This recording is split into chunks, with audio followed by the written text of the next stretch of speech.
أرأيت الذي يكذب بالدين فذلك الذي يدع اليتيم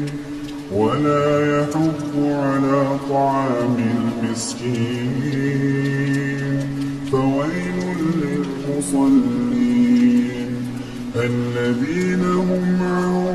صلاتهم ساهون الذين هم يراءون